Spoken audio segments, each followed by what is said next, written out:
Bonjour à tous, bienvenue dans cette nouvelle vidéo consacrée au crack en cours. Donc comme d'habitude, point important, les informations présentées dans cette vidéo ne constituent aucunement des conseils en investissement, celles-ci ont un but purement éducatif. Alors on va se concentrer sur la situation en cours, donc je tourne cette vidéo, donc il est 16h15, je tourne cette vidéo dans l'après-midi parce que je n'aurai pas le temps de tourner de vidéo ce soir. Donc on va rapidement passer en revue les différents marchés, les titres pour voir un peu ce qui se passe. Alors on va commencer avec le S&P 500. Alors ce que je vais faire, c'est que je vais mesurer le mouvement de baisse ici entre le point haut et le point bas en cours. Donc on voit que le mouvement, donc ça représente environ une baisse de 20,15% entre le point haut et le point bas atteint tout à l'heure en séance. Donc ici on a un fort mouvement directionnel, donc on a une forte chute, une petite reprise et le retour des vendeurs sur ces zones ici qu'on avait identifié donc dans la zone des 3100-3165 points. Ici on avait donc j'avais signalé ce week-end dans la vidéo que j'ai tournée samedi qu'il était très important de ne pas casser cette zone des 2850 points. Alors on voit que le cours a cassé cette zone, on est venu chercher ici les 2765 points et on est même descendu plus bas autour de 2715 points et depuis le cours se reprend, les cours se reprennent. Pourquoi? Parce que comme je l'avais signalé, on a un report ici de zone qui sert potentiellement de zone de support ici. Donc on a une oblique qui est juste le report de la zone ici qui servait de zone de résistance à la figure d'élargissement en violet ici. Donc pour l'instant on est sur une zone de support, donc les cours rebondissent. La Fed, la Banque centrale américaine, a dit qu'elle allait réagir, donc on verra ce qui se passe dans les heures et les jours qui viennent. Au niveau du RSI, donc on va regarder ça de près, au niveau du RSI, la situation est quand même pas mal dégradée. Alors il faudra voir un peu où on va, il faudra regarder en mensuel aussi. On voit qu'au niveau du RSI, on est encore au-dessus de la zone des 30, donc pour l'instant, pas de risque d'accélération baissière, en tout cas à très court terme. Alors je vais essayer de zoomer un petit peu en fréquence journalière pour voir un peu le niveau de dégradation ici. Alors si je zoome ici en fréquence journalière, voilà, ce qu'on voit ici, c'est qu'on a un énorme gap. Donc on avait clôturé, vous voyez, on était venu chercher ici la zone des 2900 points, on était remonté en séance vendredi, et aujourd'hui on a ouvert avec un énorme gap baissier, donc on est venu chercher la zone ici en violet, et on est en train de remonter, donc il y a des acheteurs qui réapparaissent dans le marché. Alors la question c'est, est-ce que les cours vont parvenir à combler cette zone? Alors je n'en suis vraiment pas sûr, en tout cas aujourd'hui. Les cours pourraient revenir chercher la zone ici à 2850 points. Après, il faudra voir ce qui se passe, voir si les cours repartent de plus haut ou repartent à la baisse. Donc, affaire à suivre. Pour l'instant, on est sur une zone de support. Donc, je vais repasser en fréquence mensuelle, comme ceci. Donc, on voit ici, donc, on avait une formation en biseau qui date de la période 2008-2009. Qu'ensuite, on a eu l'apparition d'une figure en élargissement, qu'on a fait une fausse cassure et qu'on a une fausse sortie par le haut et qu'on est en train de réintégrer cette zone d'élargissement ici. Donc, sauf annonce majeure des banques centrales, ce qui pourrait se passer dans les jours et les semaines qui viennent, c'est que, alors soit on peut observer un petit rebond qui pourrait nous faire revenir sur la zone ici des 2950 points environ. Alors on pourrait avoir un rebond, zone des 2950 avant une reprise baissière, soit on pourrait aller chercher directement les 2605 points, puis éventuellement les 2320 points. Voilà, donc ça c'est pour le S&P 500 à horizon de quelques semaines, au maximum quelques mois. Alors on va regarder maintenant ce que ça donne au niveau du CAC 40.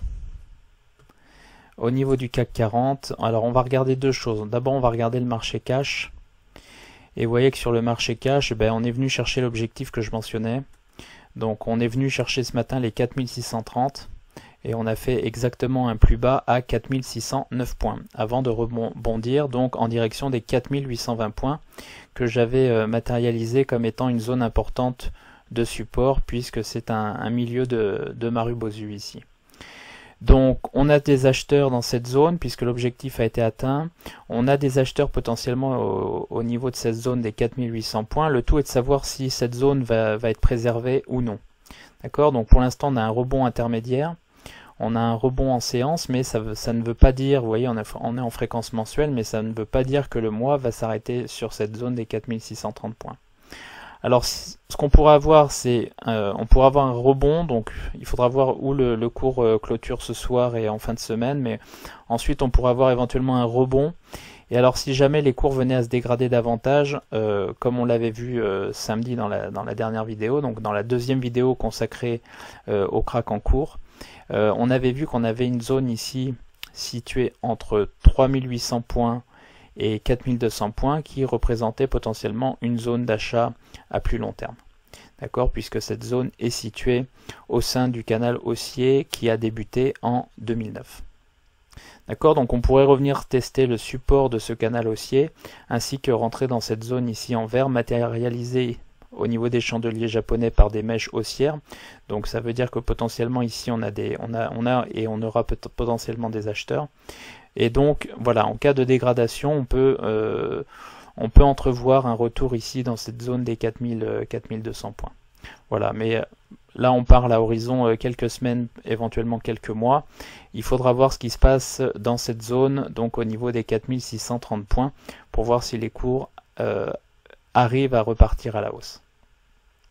Alors en fréquence hebdomadaire, on va regarder un peu ce que ça donne. Voilà, vous voyez, on a un énorme gap baissier ici. Donc bien entendu, les cours sont très éloignés de la ligne de signal, donc de la moyenne mobile exponentielle 3 périodes en vert fluo. Et donc bien entendu, on a des acheteurs qui essayent de faire repartir les cours pour combler le gap. Et ce qu'on peut noter, c'est que le gap est extrêmement important, donc il n'est pas sûr qu'il soit entièrement comblé dans les semaines qui viennent. Voilà, ça ce sera à suivre. Alors ce qu'on va faire maintenant, c'est qu'on va regarder le CAC 40, donc au niveau des contrats à terme, donc le CAC 40 Futures, pour voir un peu ce que ça donne, parce que là on a des bonnes indications. Donc vous voyez sur le CAC 40 Futures, ce qu'on peut voir, c'est que donc c'est un peu la même chose, hein. Alors il y a des petites différences par rapport au marché cash, mais ce qu'on peut voir, c'est que le marché est également dans un canal haussier, bien entendu, et qu'on est venu chercher ici la zone de support pour l'instant. Et donc on est en train de rebondir dans cette zone de support qui a fonctionné donc depuis 2009. C'est une zone de support qui a fonctionné une fois, deux fois, 3 fois ici, 4 fois ici, et 5 fois ici. Donc la question qu'on peut se poser, c'est est-ce que cette zone va tenir ou non? Si cette zone tient, alors on pourrait remonter au niveau des moyennes mobiles exponentielles ici, donc aux alentours des 5000 points, 5200 points, point de repère. Donc si jamais cette zone ne tient pas, ce qu'on a ici, donc on a un Marubozu ici, avec un milieu de Marubozu qui sert de zone de support et qui a déjà fonctionné une fois. Et donc on pourrait avoir quelque chose comme ceci. Donc je vais le tracer comme ceci. On a une forme comme ceci, un plus haut comme ceci. Alors on pourrait avoir une sorte de double top si on venait casser cette ligne de coup. Donc un double top comme ceci. Ou alors on pourrait voir l'apparition d'une épaule à droite. Donc au cours de l'année, alors ça pourrait être au cours de l'année 2020. Et un retour ici éventuellement. Alors rien n'est fait, hein, ça c'est vraiment de la spéculation. Ce qu'on regardera, c'est la cassure de cette zone, donc la cassure au niveau mensuel, puisqu'on est en fréquence mensuelle. Donc il faudra observer la cassure de cette zone en fréquence mensuelle. Donc cette zone située à 4700 points. On va arrondir ça, 4700 points. Un peu moins, 4680 points environ. 4680 points. Alors je vais mettre ça en bleu. Voilà, donc ça ce sera vraiment la zone à surveiller sur le CAC 40. Donc on n'en est pas là, mais attention, en cas de dégradation, on pourrait quitter le canal haussier. Alors ce qu'on va faire, c'est qu'on va directement reporter la taille du canal haussier pour envisager d'ores et déjà le pire des scénarios. Donc je vais le mettre comme ceci en noir et je vais reporter comme ceci le canal. Donc l'oblique ici, je la récupère et je la reporte ici. Voilà, donc on pourrait avoir quelque chose comme ceci. Si jamais le marché venait à céder ici, on pourrait retrouver cette zone, donc située à environ 3600-3700 points. Voilà, mais on n'en est absolument pas là. Alors au niveau du RSI, on voit donc sur les contrats futurs, on voit ici qu'on est en train de casser une zone du support ici. Donc il faudra surveiller cette zone, donc je vais la mettre en jaune. Il faudra surveiller cette zone pour voir si cette zone permet au RSI de rebondir, ou alors si on s'affranchit totalement de cette zone dans les jours qui viennent. Voilà. Donc affaire à suivre sur le CAC 40. Pour l'instant, la situation n'est pas super bien embarquée. On a un des cracks les plus... donc c'est une sorte de crack filet, hein, donc c'est-à-dire c'est un crack en 3 semaines, extrêmement violent. Donc si je prends le point haut au niveau des contrats futurs et si je prends le point bas atteint aujourd'hui, on est grosso modo on est à moins 25%. Donc moins 25%, alors pas en 3 semaines comme je viens de le dire, mais en 3 mois, ce qui est un mouvement extrêmement fort, puisque en fait, en gros, on a annulé, vous voyez, on est de retour sur les niveaux de 2015, donc en gros, on a annulé quasiment 5 ans de hausse en 3 mois. Voilà, donc c'est un mouvement extrêmement baissier qui fait quand même penser à un retournement de cycle et un retournement du marché à plus long terme. On verra ce qu'il en est, donc pour l'instant, on ne peut pas encore le dire. Il faudra casser ce canal haussier ou ce canal ascendant, il faudra le casser par le bas pour voir un peu ce qu'il en est. Si jamais on casse cette zone, on a un objectif ici aux alentours de cette zone et on pourrait même retourner ici chercher, donc vous voyez on a pas mal de mèches ici, donc c'est un peu comme sur le marché cash, sauf que les niveaux sont pas tout à fait les mêmes, mais on a pas mal de mèches ici, donc on pourrait avoir des acheteurs dans cette zone. Donc je vais le matérialiser en vert comme ceci, voilà. On pourra avoir quelque chose comme ça.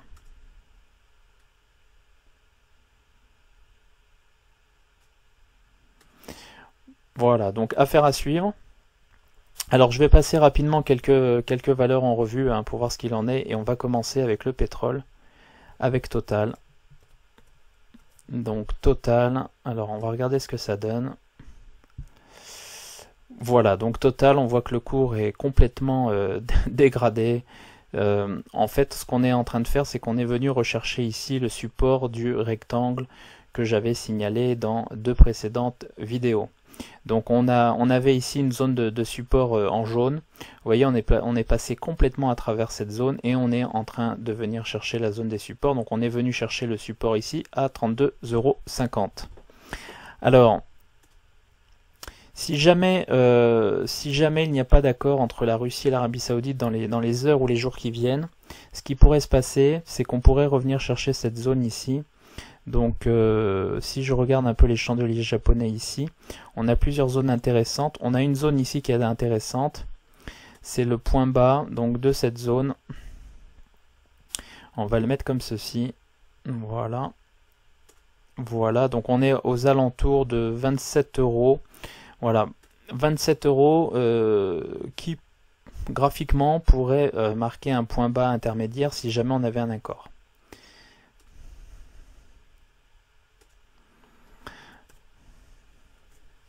Voilà, donc 27 €. Voilà, donc 27 €. Alors ce qui pourrait se passer, c'est une continuation de la baisse ici, puisqu'on voit qu'au niveau du RSI, 14 périodes, on voit qu'on est rentré dans la zone des 30. Donc ce qui se passe généralement, c'est ce qu'on observe parfois, c'est une accélération du mouvement baissier au niveau des cours. Donc il faudra suivre ça de manière très attentive. Et donc on pourra avoir une accélération au niveau des cours et aller chercher éventuellement la zone des 27 €. Vous voyez qu'on était allé chercher cette zone en 2003, puis on était venu chercher cette zone quasiment en 2011. Donc en cas d'accélération baissière ici, pourquoi pas venir chercher cette zone, et on pourrait observer des mèches comme ici ou comme ici. Vous voyez, donc on pourrait accélérer et chuter très fortement avant une remontée potentielle du cours. Voilà, donc ce sera à suivre. Pour l'instant, on ne va pas évoquer la rupture potentielle du rectangle hein, qui pourrait nous emmener sur le cours de Total sur des zones aux alentours de... Alors on va juste regarder juste pour voir, même si je ne crois pas pour l'instant à ce scénario, mais on va juste mesurer pour voir ce que ça peut donner. Voilà, donc quand vous avez un rectangle comme ça, que le rectangle casse par le bas, donc ce sera en clôture mensuelle, et ce serait, il faudrait au moins 3 clôtures mensuelles consécutives en dehors de cette zone. Ça nous emmènerait sur la zone des 8 € sur Total, ce qui paraît totalement fou, et donc c'est un scénario pour l'instant que je n'envisage pas, mais on le gardera quand même à l'esprit.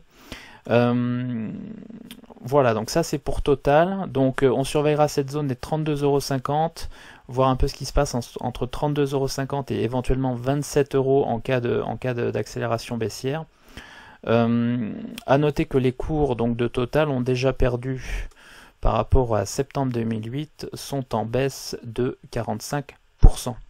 D'accord, donc on est bien sur une valeur cyclique, on est sur une valeur qui de temps en temps, d'accord, comme toutes les majors, toutes les pétrolières, de temps en temps subit de très gros chocs. Alors on va également regarder Royal Dutch Shell pour voir un peu ce que ça donne. Donc eh ben, le graphique c'est un peu la même chose, c'est vraiment pas beau. Donc vous voyez ici au niveau du RSI, on a un plongeon en dessous de la zone des 30 avec une accélération baissière. Et vous voyez qu'ici, donc je vais zoomer sur le graphique et je vais, voilà, comme ceci.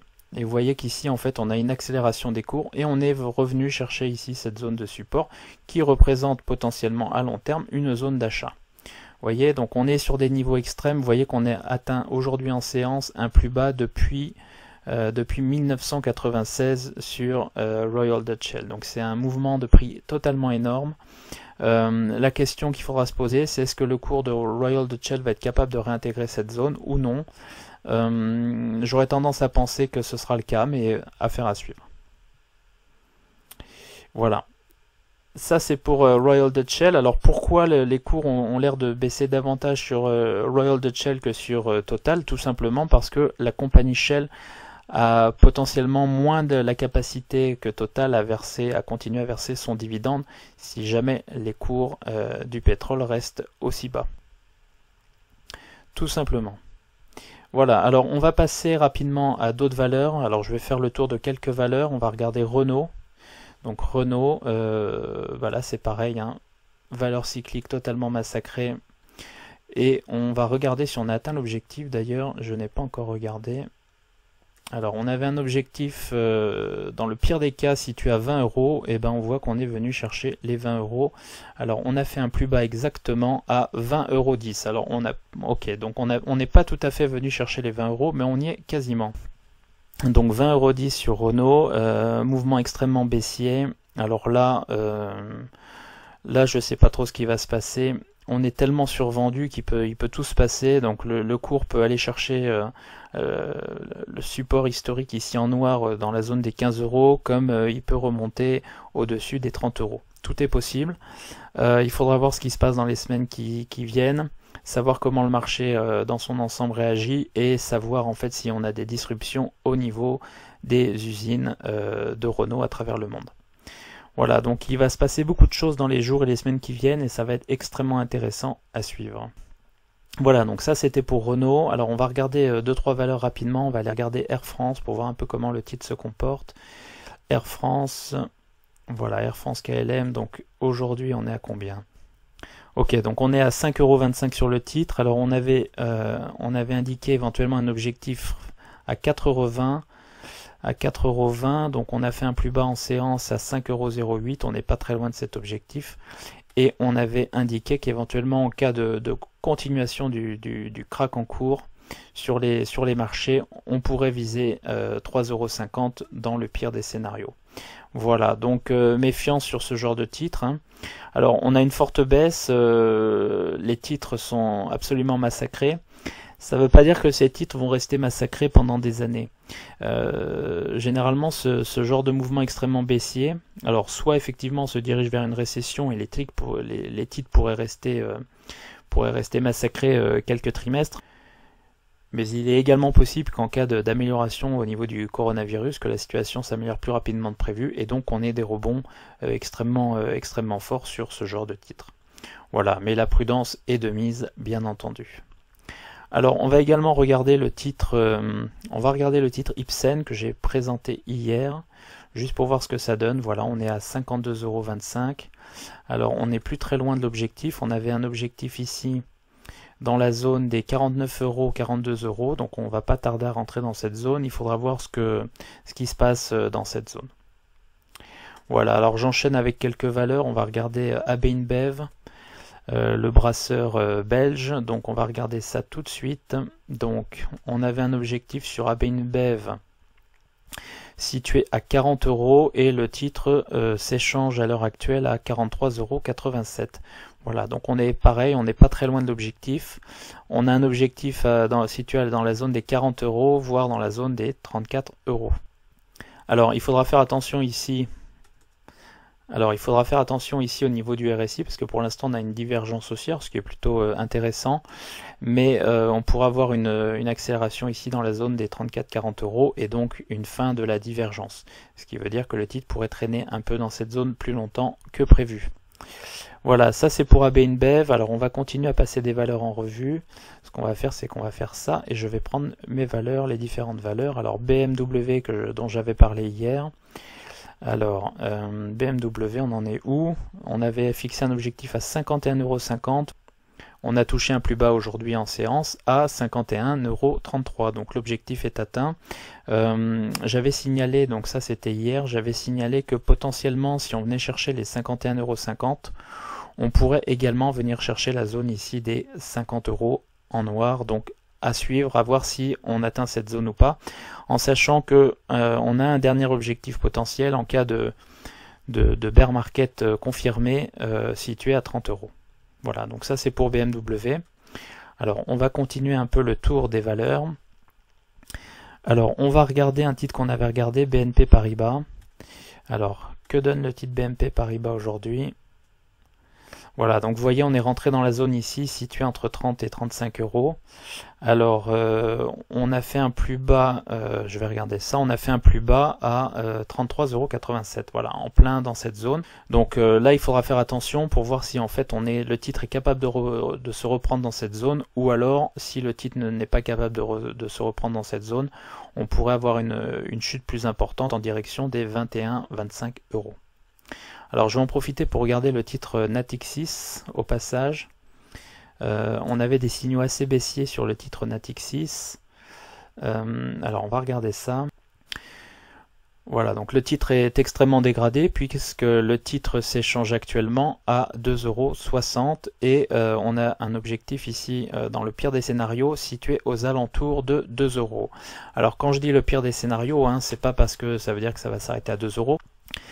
Mais ça veut dire que dans cette zone-là, on devrait commencer à retrouver des acheteurs de long terme. Voilà, donc affaire à suivre sur Natixis. On voit que le RSI s'apprête à rentrer dans la zone des 30, donc attention pour avoir une accélération baissière dans les heures ou les jours qui suivent. Voilà, donc ce sera à suivre. Ensuite, on va regarder le titre Maison du Monde, qui a pas mal souffert à l'ouverture ce matin. Donc small cap. Titre fortement vendu ce matin. Alors pourquoi le titre a fortement décroché ce matin? Vous voyez qu'on rebondit extrêmement bien. Pourquoi le titre a fortement décroché? Parce qu'on entend souvent, on lit souvent ici et là qu'il faut mettre des ordres stop en cas de décrochage du marché. Alors le problème des ordres stop, c'est qu'ils sont tous déclenchés en même temps, souvent à peu près dans les mêmes zones, et quand vous avez un mouvement de marché comme aujourd'hui, tous ces ordres stop sont déclenchés, deviennent des ordres de vente au marché, et donc ça propulse les cours du titre beaucoup plus bas. Et en réalité, ce qui se passe, c'est que le titre n'est pas forcément valorisé par le marché de la même manière. Ce qui fait que le titre est venu chercher ce matin 7,85 € et on est déjà de retour dans la zone des 9,35 €. D'accord? Donc en fait, on a un petit écart, vous voyez, entre le point bas de vendredi et le cours actuellement, on a un écart réel de 1 à 2%. D'accord, mais en raison du fait que de nombreux investisseurs, et notamment de nombreux investisseurs particuliers, utilisent des ordres stop, on a eu un décrochage du cours, d'accord, qui a sorti du marché de nombreux investisseurs, et en réalité le cours ne code pas beaucoup plus bas que le cours de vendredi. Voilà, donc ça c'est une petite parenthèse sur l'utilisation des ordres stop. À titre personnel, je n'utilise jamais d'ordre stop. J'aurai probablement l'occasion d'en rediscuter dans d'autres vidéos. Alors on va passer encore en revue quelques valeurs. Donc on va regarder des valeurs qu'on avait analysées. Donc je vais regarder la valeur, qu'est-ce qu'on peut regarder? On va regarder PSA, voilà, Peugeot, pour voir un peu ce que ça donne. Alors voilà, Peugeot. Vous voyez, on avait un objectif ici dans la zone des 10 euros, 10,90 €. Alors là, on est un peu masqué par mon trait ici. Et vous voyez que la valeur s'échange actuellement à 14,51 €. Donc on a fait quasiment la moitié du parcours en direction des 10,90 €. On voit également que ce support sur le RSI a complètement lâché. Donc la question, ce sera, est-ce que le RSI va se reprendre pour faire un pullback dans cette zone? Auquel cas, on pourrait venir faire un pullback, alors soit à mi-hauteur, donc c'est-à-dire dans la zone des 16 €, soit de retour directement sur la zone de la ligne de coup à 17 €. Ou sinon, si le RSI ne fait pas de pullback, donc RSI et cours compris, parce que ça reflète un peu la même chose. Si on n'a pas de pullback, alors le prochain objectif se situe à 10,90 € sur Peugeot. Alors on va passer ensuite en revue quelques autres valeurs. Donc on va regarder Fnac Darty. Alors Fnac Darty, ce matin on a fait un plus bas. Donc Fnac Darty, on avait un objectif, on avait dit qu'on avait un objectif. Alors on est bien rentré dans la zone des 30 ici au niveau du RSI, donc accélération baissière. On avait un objectif, un deuxième objectif situé à 27,25 € puisque les 37 € avaient été atteints. Et on a fait un plus bas ce matin à 30,50 €. Voilà, alors c'est un peu comme Maison du Monde, le titre se reprend plutôt pas mal. Donc j'imagine que le titre faisait l'objet d'ordre stop. Donc il y avait beaucoup d'ordres stop placés dans les carnets d'ordre, probablement des particuliers qui avaient placé des ordres stop. Et au final, on a eu une désactivation des ordres stop et on a quand même des acheteurs qui se représentent sur la valeur. Donc affaire à suivre sur Fnac Darty. Alors on va regarder ensuite la valeur suivante, on va regarder, donc je vais descendre un peu dans ma liste des valeurs que j'ai présentées. Qu'est-ce qu'on pourrait regarder? On va regarder Publicis. Voilà, alors Publicis, alors sur Publicis, voilà, on est venu chercher la zone des 29 €, 34 €, on est en plein dedans. On a fait un plus bas, donc on a fait un plus bas aujourd'hui à 30,22 €. Voilà, on est en plein dans la zone. Alors la question sur Publicis, on pourrait avoir une consolidation dans cette zone. On pourrait également aller chercher les 25 € plus bas. Ensuite, potentiellement, il faudra suivre un peu ce qui se passe au niveau du RSI. Vous voyez que pour l'instant, il est très plongeant et on n'est toujours pas remonté. Donc il faudra suivre ce qui se passe dans les mois et dans les trimestres qui viennent. Ça, c'est pour Publicis. Allez, on va peut-être faire une dernière valeur et puis ce sera déjà pas mal pour aujourd'hui. On va regarder, qu'est-ce qu'on va regarder? On va regarder Tesla sur le marché américain, voir ce que ça donne. Voilà, avec tous les haussiers sur le titre. Alors là, on est hors PEA, mais ça nous donne une bonne indication. Vous voyez, on est revenu chercher la zone des 750 $. J'en parlais dans ma dernière vidéo sur Tesla. Et on est en train de revenir ici. Alors l'objectif potentiellement, si le marché continue d'accélérer, enfin continue sa baisse, ce sera 525 $. Pour le moment, le titre a perdu, donc depuis son point haut, le titre a perdu 35% environ. Alors tout à l'heure un peu plus, on était à 37%. Vous avez peut-être remarqué dans la presse que Elon Musk a fait quelques déclarations en disant que il était stupide de penser que la situation sur le coronavirus était grave. Lui de son côté, en fait, il a tout intérêt à faire en sorte que les actionnaires ne fuient pas l'action Tesla, puisque si c'était le cas, la situation pour l'entreprise pourrait devenir un peu pénible. Voilà, d'un point de vue financier et d'un point de vue image de marque. Voilà, donc ce sera à suivre, affaire à suivre sur Tesla. On va terminer ici. Alors on va regarder rapidement, ce sera les derniers graphes que je montrerai pour aujourd'hui. Donc on va regarder ici deux choses. On va regarder le VIX, d'accord, le niveau du VIX. Donc j'avais indiqué ce week-end que le niveau du VIX était très inquiétant, dans la mesure où il était très élevé et qu'on avait des corps pleins sur les chandeliers, donc on était plutôt en phase ascensionnelle. Et on voit que le VIX aujourd'hui a atteint un niveau de 61, donc vraiment c'est le genre de niveau atteint lors de la faillite de la banque Lehman Brothers, donc en 2008. Maintenant on voit qu'on a une mèche ici qui se forme dans cette zone, donc on pourrait, voilà, il faudra voir ce qui se passe, mais si jamais le VIX commençait à refouler comme ceci avec une grande mèche, ça pourrait marquer le début de la fin de ce mouvement baissier. Donc ce sera à suivre. Il faudra suivre ce qui se passe sur le VIX dans les semaines qui viennent. Alors, mon dernier graphe, ça va être sur le pétrole. Donc, on va regarder le cours du pétrole. Alors, je vais regarder le cours du pétrole américain, le WTI, crude oil. Donc, on va regarder ça tout de suite. Juste pour avoir une idée d'où on peut aller sur le pétrole et juste pour vous montrer à quel point la chute du jour est impressionnante.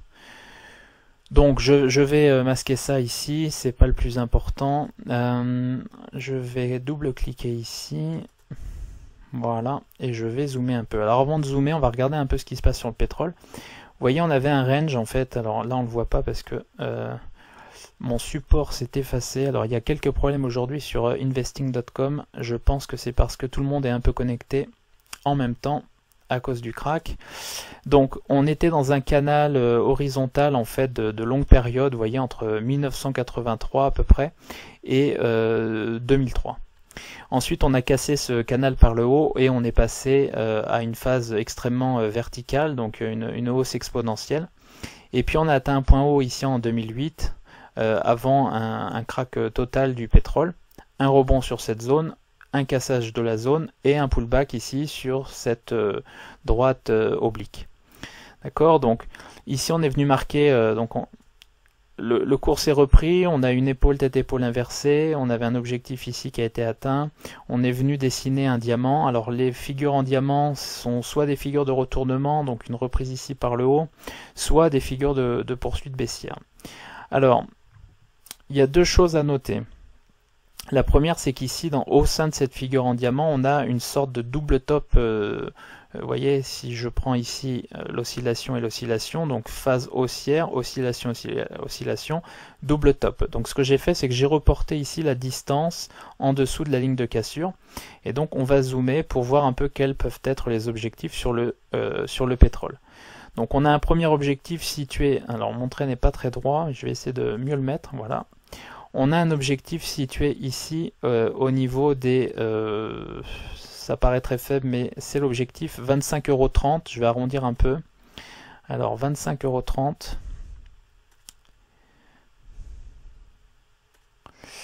€. 25,30 €. Voilà, je vais le mettre comme ceci. 25,30 €. Alors je ne sais pas si vous avez remarqué, mais tous les objectifs actuellement sur tous les titres paraissent extrêmement faibles. On est sur un marché extrêmement baissier. Donc 25 € sur le prix du baril de WTI. Éventuellement, donc ça c'est le report du petit creux, du petit sommet plutôt. Et si on reporte le grand sommet ici, l'objectif est situé dans la zone des 18 €. Alors zone des 18 €, on va le marquer ici.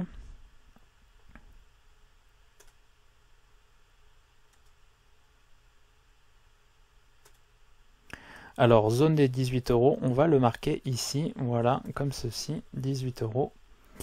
Voilà, 18 € sur le pétrole WTI. Donc, on a deux objectifs éventuellement. Alors, deux objectifs qui pourraient ne pas être atteints si jamais le canal, ici, vous voyez le haut du canal, donc l'ancienne résistance, si l'ancienne résistance ici, qui a fait office de support ici, venait à maintenir les cours du pétrole au-dessus. Si jamais les cours du pétrole se maintiennent au-dessus de cette zone de résistance, alors on pourrait repartir ensuite dans quelques mois, quelques trimestres, éventuellement même former un marteau ici et repartir à la hausse. Si jamais cette zone ne permet pas au pétrole de rebondir, alors le prochain objectif se situe à 25,30 €, puis à 18 €. Alors il faut bien avoir conscience d'une chose, et c'est que même le prix atteint aujourd'hui, vous voyez, aujourd'hui on a atteint 27 €. Ce sont des prix qui renvoient au prix de 1983-1984. Le seul problème, c'est que ces prix ne sont pas ajustés à l'inflation. Donc ça veut dire qu'un prix donc aujourd'hui, là, à l'heure actuelle, on est à 33 $. Ce prix de 33 $, si on l'ajuste à l'inflation, il correspond plutôt à un prix, de 15 $ des années 80. Vous voyez, donc on est quasiment revenu dans cette zone ici, en fait, si on prend les prix ajustés à l'inflation.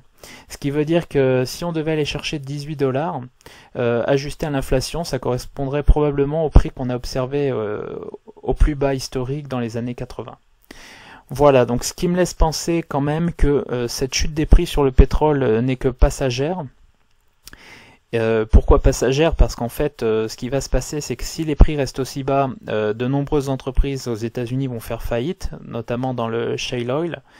Des projets de prospection et de forage vont être abandonnés, en tout cas à court terme, ce qui va potentiellement retarder les projets d'exploration dans le pétrole et dans le gaz.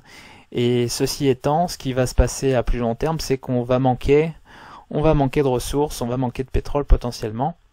Et donc ce qui pourrait se passer ensuite, et ce qui se passe à chaque crise de ce type, c'est qu'en fait les prix repartent ensuite fortement à la hausse. Pourquoi? Parce qu'il faut compenser le fait que les sociétés pétrolières ont besoin de nouveaux puits pour pouvoir continuer à vendre du pétrole. D'accord, donc ce mouvement de baisse ressemble pour moi à un mouvement de capitulation sur le pétrole. C'est-à-dire qu'on a eu un début de mouvement baissier en 2008. Donc vous voyez, depuis 2008, on a des points hauts de plus en plus bas. Et si on se réfère à la théorie de Dow, lorsque l'on a des points hauts de plus en plus bas, ça veut dire qu'on est dans un marché baissier. Et en fait, on est dans un cycle de baisse sur les matières premières, et notamment sur le pétrole, depuis 2008. Et donc, potentiellement, ce qui se passe ici, c'est qu'on a une sorte de capitulation, parce qu'on a eu une surproduction au niveau pétrolier, donc notamment aux États-Unis, au niveau du shale oil. Et donc on a potentiellement une capitulation ici sur le marché du pétrole, alors qui pourrait durer quelques mois, quelques trimestres, hein, je ne dis pas le contraire. Mais ce sera extrêmement intéressant de suivre ici l'évolution des cours du pétrole et également du RSI 14 périodes ici, puisque quand on regarde en fait la différence, donc vous voyez on a marqué les plus bas ici dans la zone des 28-27 $. Aujourd'hui on est venu chercher cette zone, mais vous voyez qu'on a une énorme divergence haussière au niveau du RSI. Donc il faudra voir ce que ça donne, voir si le RSI est capable de se reprendre dans cette zone, même si les cours viennent chercher 25 $. Ah oui, j'ai mis ça en euros, mais c'est en dollars bien entendu. Même si les cours viennent chercher 25 $ et 18 $, avant éventuellement de repartir. D'accord, donc ça ressemble pour moi à une capitulation sur le pétrole. Et donc potentiellement avoir des valeurs pétrolières à plus long terme n'est peut-être pas une mauvaise idée. Bien entendu, vous devez faire vos propres recherches pour vous forger une opinion sur le sujet. Voilà, donc ce sera très intéressant à suivre hein, ce qui se passe sur le pétrole. Alors si jamais la situation devait rester comme ça, il faudrait voir aussi ce qui peut se passer au niveau des pays comme la Russie ou l'Arabie Saoudite. Alors pour la Russie, le marché action, j'ai pas regardé aujourd'hui, mais je regarderai ce soir. Le marché action russe risque d'être fortement impacté par la baisse des prix du pétrole. La devise russe risque d'être fortement impactée.